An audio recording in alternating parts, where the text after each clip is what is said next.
जितनी भी समस्याएं हैं ये सब मन के द्वारा उपजित हैं। मन जो इंद्रियों को फॉलो करता है, 10 तो छोड़ दो, 5 की चर्चा करो। ये आँखें, ये कान, ये नासिका, ये जिह्वा, ये सब इंद्रियां हैं। ये देखती हैं, सुनती हैं, सूंघती हैं और फट से ये मुझे चाहिए, यही चाहिए, ये गाड़ी चाहिए, ये मॉडल, आईफोन वाला लेटेस्ट मॉडल चाहिए।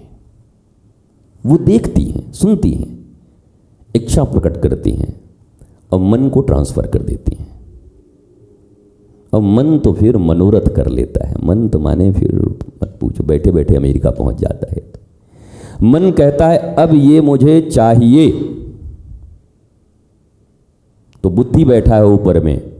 मन कहता है बुद्धि ये मुझे चाहिए, अब बुद्धि युक्ति लगाता है। अब चोरी करे, झूठ करे, बेईमानी करे, भ्रष्टाचार करे, उसको चाहिए। बुद्धि ये विचार नहीं करती कि क्या होगा, चाहिए तो दिला देगी, पर होगा क्या वो तुम समझना। फिर बुद्धि लग गई उसको अरेंज करने में। इसके ऊपर का माला सबका खाली है। इंद्रिय, शरीर, मन, बुद्धि, ये 4 तो सबके पास है, सबका काम कर रहा है। इसके ऊपर के जो माले हैं ना, सबके खाली हैं टोटल के। इसके ऊपर है विवेक। जैसे ही इंद्रियों ने देखा, मन को कहा, मन फड़फड़ाया, बुद्धि ने युक्ति लगाई, तब तक विवेक है सावधान, अग्नि में घी डालने से अग्नि बुझती नहीं, चुप। मैं तुम्हें बताता हूं कि शाश्वत सुख तुम्हें कैसे मिलेगा, मैं तुम्हें बताता हूं कि शाश्वत आनंद तुम्हें कैसे मिलेगा। ये विवेक जिसके पास नहीं है, केवल 4 मालों पे जो लोग चल रहे हैं, वो इस जीवन में कभी सुखी नहीं हो सकते। इसको तो मैं रेड कलम से लिख के दे सकता हूं, और झूठ हो जाऊं तो फांसी चढ़ा दो, कोई दुनिया में प्रमाणित कर दो।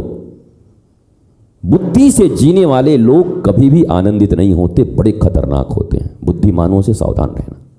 ये जितने बुद्धिमान हैं बड़े खतरनाक लोग हैं। सो कॉल्ड इंटेलेक्ट्स, 2 कौड़ी के। इस बुद्धि के ऊपर विवेक जिनका है, आंख का काम है देखना, मन का काम है फड़फड़ाना, हमको चाहिए। अब बुद्धि का काम है झूठ सच कैसे भी करके उसको अरेंज करना। पर विवेक कहता है नो, ये बंसी है। कौन सी बंसी? ऊपर आटा नीचे कांटा। मछली ने निगला तो मछली आई, फिर पेट में गई। मछली अपना पेट भर रही थी, अब बंसी जो लेके खड़ा था वो अपना पेट भरने का उपाय लगा रहा था। आटे के भीतर कांटा, अब जीवन भर दे चांटा, दे चांटा, दे चांटा। उसी कांटों का चांटा हम खा रहे हैं रोज, क्योंकि आटे तो दिखाई पड़ रहे हैं पर कांटे भीतर के नहीं दिखाई पड़ रहे हैं। कांटे जब दिखाई पड़ेंगे तो विवेक की आंखों से दिखाई पड़ेंगे, बुद्धि से नहीं, मन से नहीं, इन आंखों से नहीं दिखाई पड़ेंगे। तो विवेक कैसे आता है? तो बिनु सत्संग विवेक न होई, राम कृपा बिनु सुलभ न सोई। विवेक का एक ही मार्ग गोस्वामी जी ने बताया, सत्संग से आती है।